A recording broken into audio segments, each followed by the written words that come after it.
이 영상을 주목해주세요. 김현태 특수단장, 악어의 눈물과 비교되는 참군인들 2명입니다.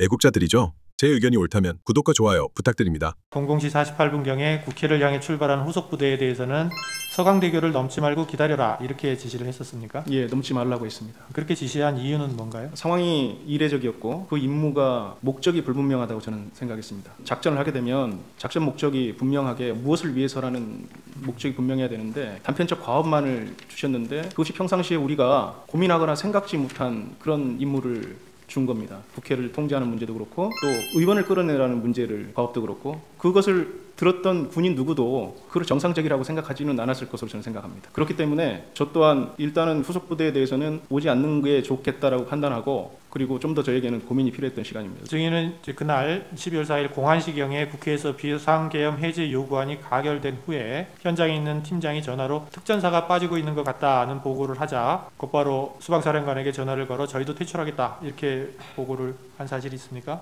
예, 그렇습니다. 당시 저는 그 해제 의결이 된 것 자체도 모르는 상황이었었고 다만 보고를 받았을 때 내부에 있는 특전사가 뒤로 빠지는 상황이라고 해서 즉시 사령관께 보고를 하고 퇴출하겠다라고 보고드리고 빠졌습니다. 그러면 뭐 그때 그러면 수방사령관이 그래 빼라 뭐 부인들을 철수시켜라 이렇게 동의를 했습니까? 예, 바로 승인하셨습니다. 승인을 했고 그거 외에는 따로 위에서부터 바로 철수를 해라 뭐 어째라 이런 얘기를 미리 먼저 들은 건 아닌 거죠? 그렇습니다. 증인이 먼저 건의를 해서 승인을 받고 철수시켰다. 그렇습니다. 이 말을 우리 합참 개헌 과장한테 언제 했냐는 얘기예요. 제가 그거를 정확하게 잘 모르겠습니다. 몇 번 상황실 구성안에서 제가 좀 얘기를 했고 계엄 상황 후에 말씀하셨다고 그랬잖아요. 그 방요. 예, 계엄 선포 이후에. 네, 자 우리 계엄 과장님 앞으로 좀 나오세요. 네, 전 계엄과장입니다. 네, 고생 많으십니다. 이 총장께서 답변한 내용이 맞습니까? 군인복무기본법 22조 정직 의무에 따라서 있는 그대로 말씀드리겠습니다. 일단 첫 번째는 계엄이 선포되고 나서 국회에서 계엄이 해제한다는 의결되기 전에 계엄 상황실이 제대로 구성되지 않고 한다고 해서 그때 한 번 있었고 또 그 다음에 이어서